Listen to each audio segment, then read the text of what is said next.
Você sabia que quedas são a principal causa de morte por lesão em pessoas acima dos 70 anos no Brasil? Só para ter uma ideia do tamanho desse problema, segundo o Ministério da Saúde, mais de 30% dos idosos caem ao menos uma vez por ano, e metade desses casos resulta em fraturas graves, cirurgias e, em muitos casos, uma perda permanente de independência. Agora me responda com honestidade. Você ou alguém da sua família acima dos 75 anos faz alongamento achando que isso é suficiente para manter o corpo funcionando bem? Se a resposta for sim, esse vídeo pode literalmente mudar uma vida. Durante décadas, o alongamento foi vendido como a solução universal para manter a flexibilidade e prevenir lesões em idosos. Médicos recomendavam, fisioterapeutas ensinavam, e as academias da terceira idade espalharam essa ideia por todo o país. Mas a ciência evoluiu, e o que ela está dizendo agora é diferente, mais completo e, em alguns aspectos, surpreendente. Nesse vídeo, eu vou te mostrar exatamente por que o alongamento sozinho não é suficiente após os 75 anos. O que um cirurgião ortopédico realmente recomenda para proteger articulações, prevenir quedas e manter a autonomia por muito mais tempo. E como você pode aplicar isso ainda esta semana em casa sem nenhum equipamento especial?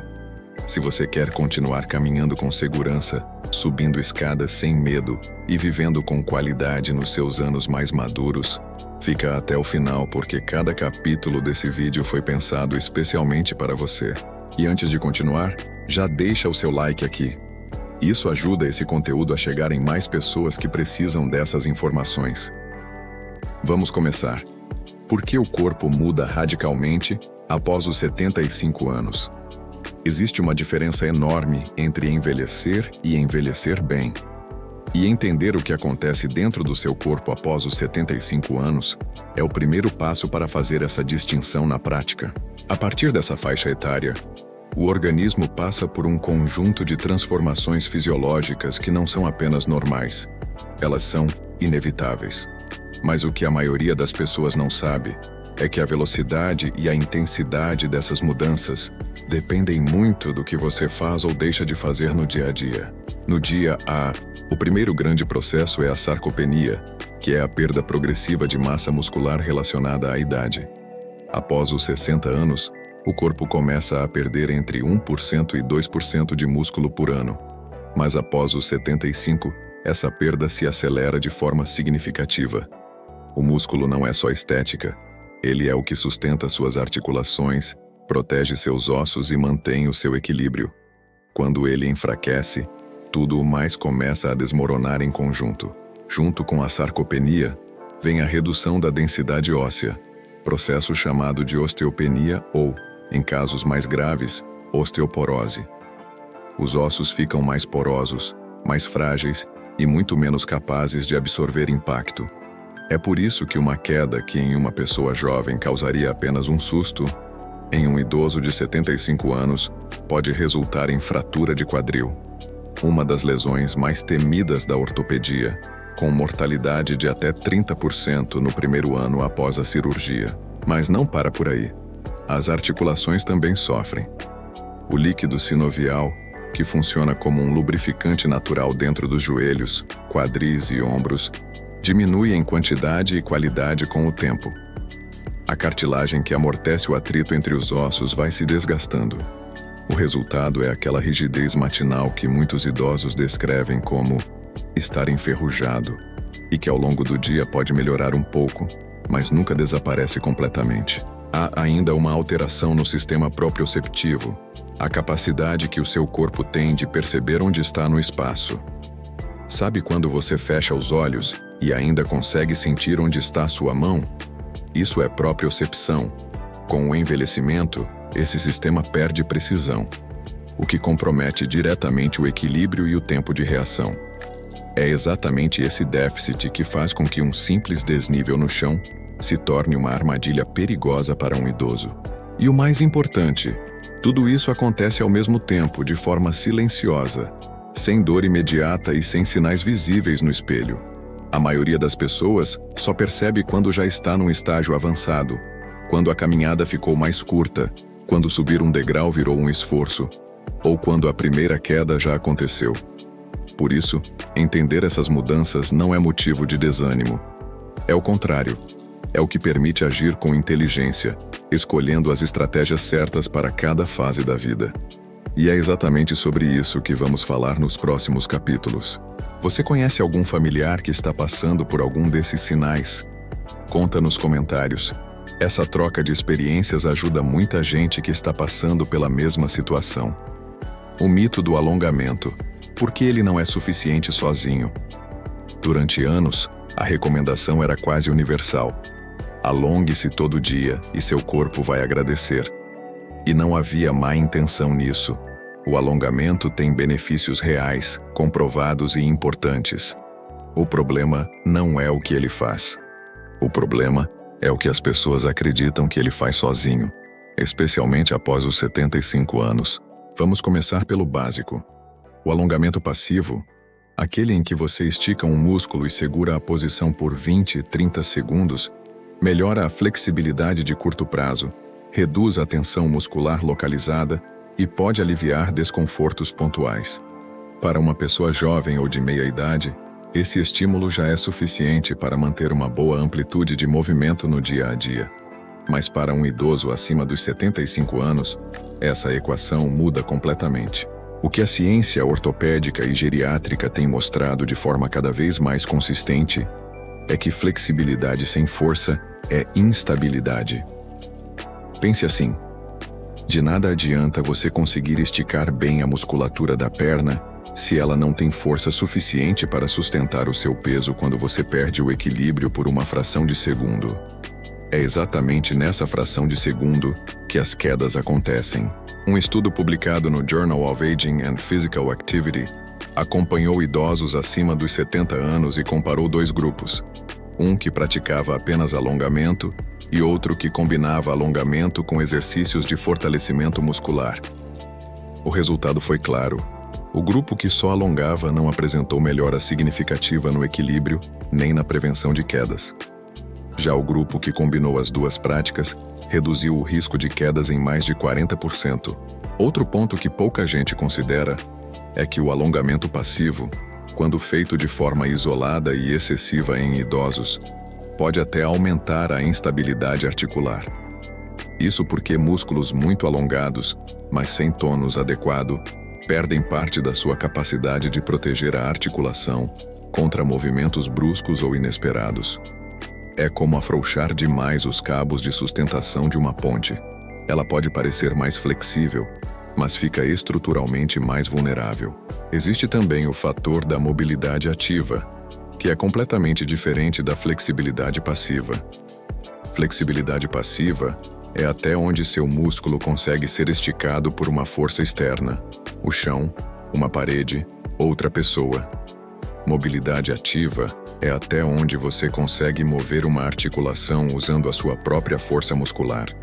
E é a mobilidade ativa que você usa quando levanta de uma cadeira, quando desvia de um obstáculo, quando recupera o equilíbrio no meio de um passo. O alongamento tradicional treina a primeira, quase não toca na segunda. Isso não significa que você deve abandonar o alongamento. Longe disso. Ele continua sendo parte importante de uma rotina bem estruturada. O que precisa mudar é a mentalidade de que ele é suficiente por si só, porque essa crença faz com que muitos idosos se sintam seguros fazendo apenas isso, quando na verdade estão deixando lacunas enormes na sua proteção física. Infelizmente, essa é uma realidade que vejo com frequência na prática clínica. Pacientes chegam ao consultório após uma fratura ou uma queda séria dizendo: "Mas doutor, eu me alongava todo dia." E é verdade. Eles faziam algo bom, só não faziam o suficiente. A boa notícia é que essa lacuna pode ser preenchida com estratégias simples, acessíveis e cientificamente comprovadas. E é exatamente isso que vou detalhar no próximo capítulo. Se esse conteúdo está sendo útil para você, compartilha com um familiar ou amigo acima dos 70 anos. Essa informação pode fazer uma diferença real na vida de alguém que você ama. O que o cirurgião realmente recomenda no lugar, ou além, do alongamento? Se o alongamento sozinho não é suficiente, o que é? Essa é a pergunta que todo paciente me faz quando explico os limites dessa prática isolada. E a resposta, embora envolva alguns conceitos novos, é muito mais simples de aplicar do que a maioria imagina. A abordagem que a ortopedia moderna recomenda para pessoas acima dos 75 anos se apoia em 3 pilares fundamentais: fortalecimento muscular funcional, treinamento de equilíbrio e mobilidade ativa. Não são práticas separadas e desconexas. Elas se complementam e, quando combinadas, criam um sistema de proteção corporal que o alongamento passivo simplesmente não consegue oferecer sozinho. O primeiro pilar é o fortalecimento muscular funcional. Diferente da musculação tradicional, que isola grupos musculares em máquinas, o fortalecimento funcional trabalha movimentos que imitam as ações do dia a dia: levantar, sentar, empurrar, puxar, subir, descer.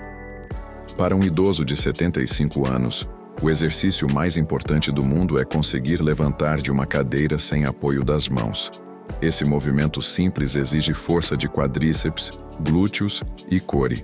E é exatamente o que colapsa quando a sarcopenia avança sem resistência.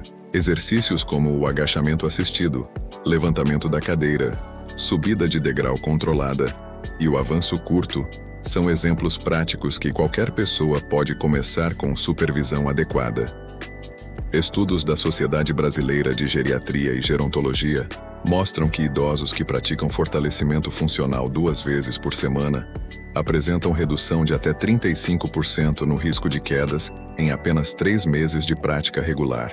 O segundo pilar é o treinamento de equilíbrio. E este é, na minha opinião clínica, o mais negligenciado de todos.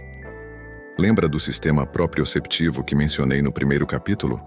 Ele pode ser treinado. O cérebro é adaptável mesmo após os 75 anos, e quando você desafia o equilíbrio de forma progressiva e segura, ele começa a recalibrar os sinais que recebe do corpo. Exercícios simples como ficar em pé sobre uma perna por alguns segundos, caminhar em linha reta colocando um pé imediatamente à frente do outro, ou realizar pequenos deslocamentos laterais com controle, já são capazes de reativar esse sistema. O segredo está na progressão gradual. Começar com apoio numa cadeira ou parede e, à medida que a confiança e a estabilidade aumentam, reduzir esse apoio. Não é sobre ser atleta.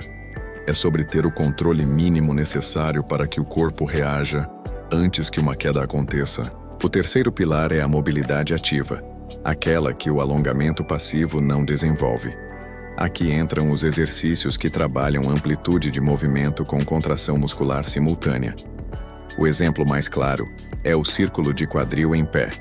Você move o quadril em todas as direções enquanto mantém o equilíbrio sobre uma perna, exigindo força e flexibilidade ao mesmo tempo.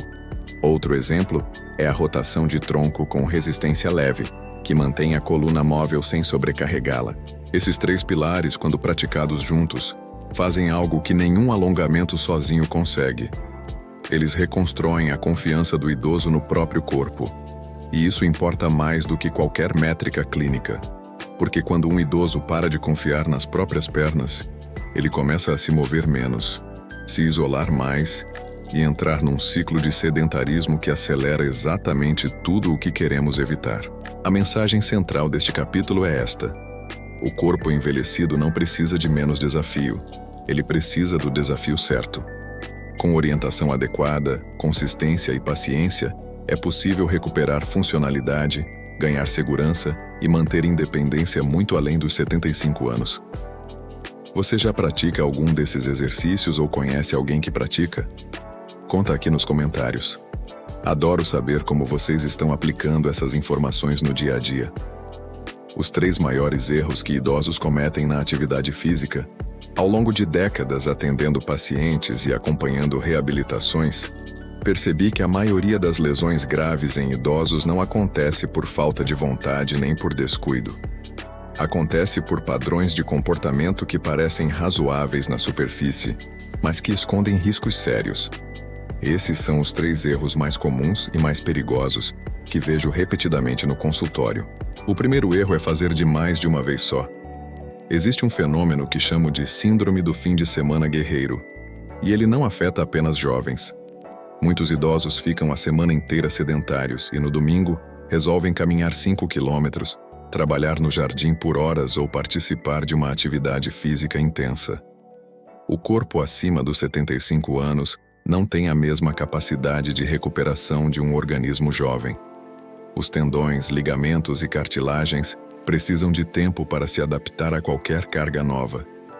Quando esse tempo não é respeitado, o resultado são microlesões que se acumulam silenciosamente até virar uma tendinite crônica, uma lesão de menisco ou, pior, uma fratura por estresse. A solução não é fazer menos, é distribuir melhor.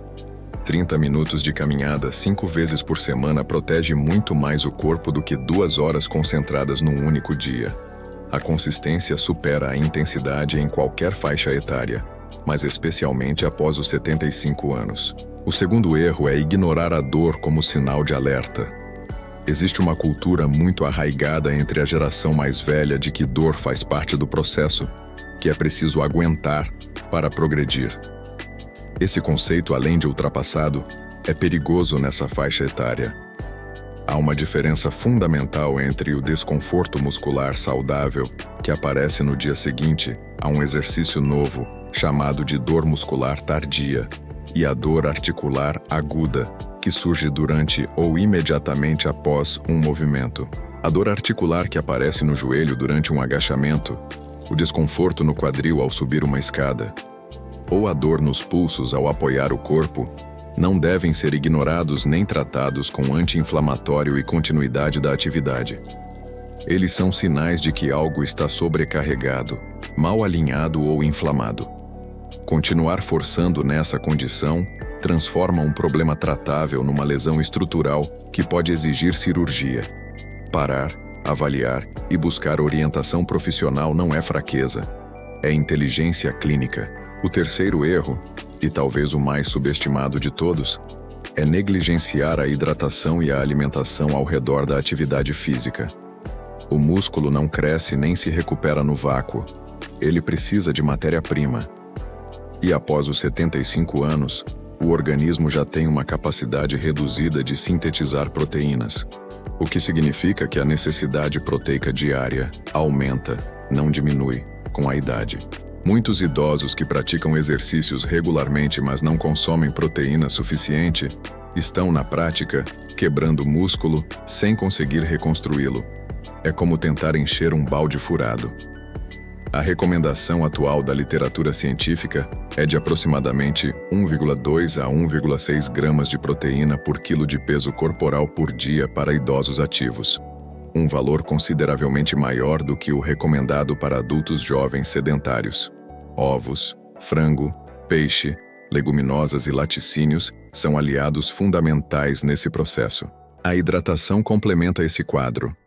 Idosos têm menor percepção de sede, o que os coloca em risco constante de desidratação leve e crônica, um estado que compromete a lubrificação articular, a condução nervosa e a própria contração muscular. Beber água regularmente ao longo do dia, independentemente de sentir sede, não é opcional para quem quer manter o corpo funcionando bem. Reconhecer esses 3 erros é o que separa quem envelhece com autonomia de quem envelhece com limitação.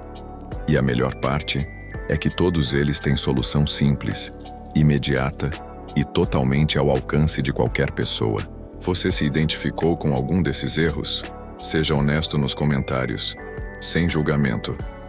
Muita gente passa pela mesma situação e a sua experiência pode ajudar alguém a mudar antes que seja tarde. Como montar uma rotina segura e eficaz em casa após os 75 anos? Chegou a parte que muita gente espera e que muitos acham que vai ser complicada. Mas vou te surpreender. Montar uma rotina eficaz após os 75 anos não exige academia, não exige equipamentos caros e não exige horas do seu dia. O que exige é estrutura, progressão e consistência. E é exatamente isso que vou te entregar agora, passo a passo. Antes de qualquer exercício, o primeiro passo é preparar o ambiente. Parece óbvio, mas é onde muitos erram logo de início. O espaço onde você vai se exercitar precisa ter piso antiderrapante ou um tapete firme, uma cadeira resistente ou uma parede próxima para apoio, e iluminação adequada. Tropeçar num fio ou escorregar num piso liso durante um exercício de equilíbrio é um risco desnecessário, que se elimina com 2 minutos de organização prévia. A rotina ideal para um idoso acima dos 75 anos deve ser praticada de 3 a 4 vezes por semana, com duração entre 30 e 45 minutos por sessão. Cada sessão deve seguir sempre a mesma sequência lógica: aquecimento, fortalecimento, equilíbrio e mobilidade ativa, e encerramento com respiração consciente. O aquecimento não precisa ser longo. De 5 a 7 minutos já são suficientes. O objetivo é aumentar a circulação nas articulações e preparar o sistema nervoso para o esforço que vem a seguir. Marchar no lugar levantando os joelhos até a altura do quadril. Fazer rotações suaves de pescoço, ombros e tornozelos. E abrir e fechar as mãos repetidamente já cumprem esse papel com excelência. Na fase de fortalecimento, o exercício mais importante é o levantamento da cadeira. Sente-se numa cadeira firme, cruze os braços sobre o peito e levante-se usando apenas as pernas, de forma controlada.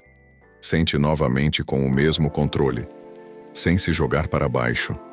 Comece com 5 repetições e aumente gradualmente ao longo das semanas.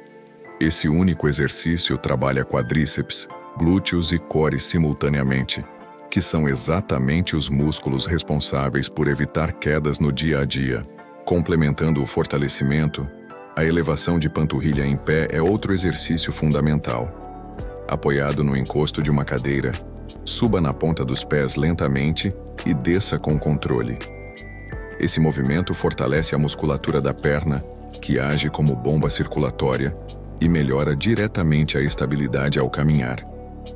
10 a 15 repetições já produzem efeito mensurável em poucas semanas.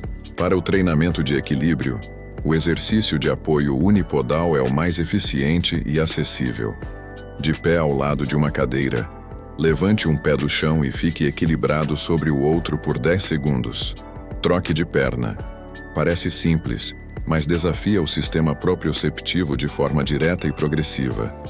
À medida que a estabilidade melhora, tente reduzir o apoio na cadeira. Primeiro com os dedos, depois apenas roçando levemente, até conseguir soltar completamente por alguns segundos. A mobilidade ativa pode ser trabalhada com rotações suaves de quadril em pé, inclinações laterais de tronco com os braços ao longo do corpo, e movimentos lentos de extensão e flexão de joelho sentado. Cada movimento deve ser realizado com consciência, sem pressa, sentindo a articulação trabalhar em toda a sua amplitude disponível. O encerramento da sessão merece atenção especial. Terminar com 2 a 3 minutos de respiração profunda, inspirando pelo nariz, expandindo o abdômen e expirando lentamente pela boca, reduz a frequência cardíaca de forma segura, diminui a tensão muscular residual e ativa o sistema nervoso parasimpático, responsável pela recuperação do organismo. Uma última recomendação prática: registre sua evolução. Anote em um caderno simples quantas repetições conseguiu, se o equilíbrio melhorou, se levantou da cadeira com mais facilidade. Esse registro não é burocracia, é motivação. Ver no papel que em 4 semanas você passou de 5 para 15 repetições é o tipo de evidência concreta que mantém qualquer pessoa comprometida com a rotina. O corpo após os 75 anos responde ao estímulo certo. Mais devagar do que aos 30 anos, sim, mas responde. E cada pequeno ganho de força, cada segundo a mais de equilíbrio, cada movimento que antes doía e agora flui, tudo isso representa mais um dia vivido com dignidade e autonomia. Se inscreva no canal para não perder os próximos vídeos. Toda semana tem conteúdo novo pensado especialmente para quem quer envelhecer com saúde e independência. Sinais de alerta que indicam que seu corpo precisa de atenção imediata. Tudo o que conversamos até agora foi sobre como agir de forma preventiva e inteligente. Mas há um lado dessa conversa que não posso deixar de abordar, e que, na minha experiência clínica, salva vidas quando levado a sério. Existem sinais que o corpo envia e que não devem ser interpretados como parte normal do envelhecimento. São avisos, e ignorá-los tem um custo alto demais. O primeiro sinal é a dor articular persistente que não melhora com repouso. Uma dor que aparece após esforço e some em alguns dias é geralmente parte do processo adaptativo do corpo. Mas uma dor que permanece por mais de 2 semanas, que piora progressivamente ou que acorda a pessoa no meio da noite é um sinal clínico diferente.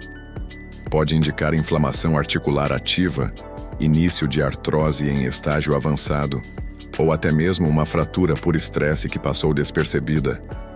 Nenhum desses cenários melhora com automedicação ou espera passiva.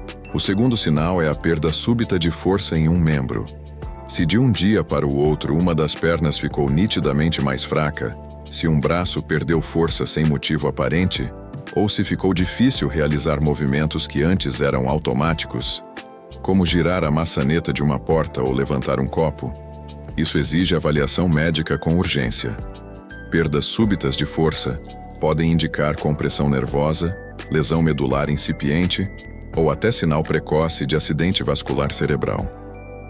O tempo de diagnóstico nesses casos é determinante para o prognóstico. O terceiro sinal é a alteração significativa no padrão de marcha. Se você ou alguém da sua família começou a arrastar os pés ao caminhar, a inclinar o tronco para um lado, a dar passos muito curtos e inseguros, ou a sentir que as pernas travam em determinados momentos, esse padrão não é apenas sinal de fraqueza muscular. Pode indicar problemas neurológicos, compressão da coluna vertebral ou deterioração das articulações do quadril, que precisam de intervenção especializada. O quarto sinal é a tontura ao mudar de posição. Levantar da cama ou de uma cadeira e sentir a cabeça girar, escurecer a visão por alguns segundos ou sentir as pernas bambas é um fenômeno chamado hipotensão ortostática, uma queda brusca da pressão arterial ao mudar de posição. Em idosos acima dos 75 anos, esse sinal é especialmente perigoso porque ocorre exatamente no momento em que a pessoa está mais vulnerável a uma queda. Pode ser causado por desidratação, medicações, problemas cardíacos ou autonômicos, e precisa ser investigado com um clínico geral ou cardiologista. O quinto sinal é o inchaço articular acompanhado de calor local. Joelhos, tornozelos ou outras articulações que incham, ficam avermelhados e quentes ao toque, estão manifestando um processo inflamatório ativo. Diferente da dor crônica do desgaste, esse tipo de inflamação aguda pode indicar gota, artrite reumatoide em atividade ou infecção articular. Condições que têm tratamento específico e que pioram rapidamente quando ignoradas. Por fim, o sinal mais negligenciado de todos, o medo de cair. Parece subjetivo, mas não é. Estudos mostram que o medo de cair é um preditor independente de quedas futuras, ou seja, pessoas que desenvolvem esse medo passam a se mover menos, ficam mais tensas ao caminhar e, paradoxalmente, aumentam o risco de cair justamente por tentar evitar isso. Quando esse medo começa a limitar a vida, impedir de sair de casa, de visitar familiares, de realizar atividades simples, ele precisa ser tratado como um problema de saúde real, que envolve avaliação ortopédica, fisioterapêutica e muitas vezes suporte psicológico. O corpo não mente.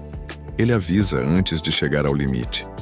A questão é se estamos dispostos a ouvir esses avisos a tempo. Chegamos ao final desse vídeo e quero fazer um resumo do que você aprendeu hoje, porque cada ponto desse conteúdo tem o potencial de mudar concretamente a qualidade de vida de quem o aplica. Você entendeu que após os 75 anos, o corpo passa por transformações profundas, sarcopenia, perda óssea, redução do líquido sinovial e déficit proprioceptivo, e que essas mudanças, embora inevitáveis, podem ser significativamente desaceleradas com as estratégias certas. Você descobriu que o alongamento, apesar de valioso, não é suficiente por si só nessa faixa etária, porque flexibilidade sem força é instabilidade, e a instabilidade é a porta de entrada para quedas e fraturas.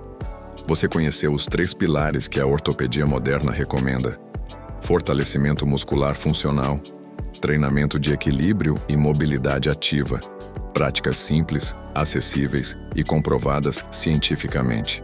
Você identificou os 3 erros mais comuns que colocam idosos em risco: o excesso concentrado de atividade, a ignorância da dor como sinal de alerta e a negligência com alimentação proteica e hidratação.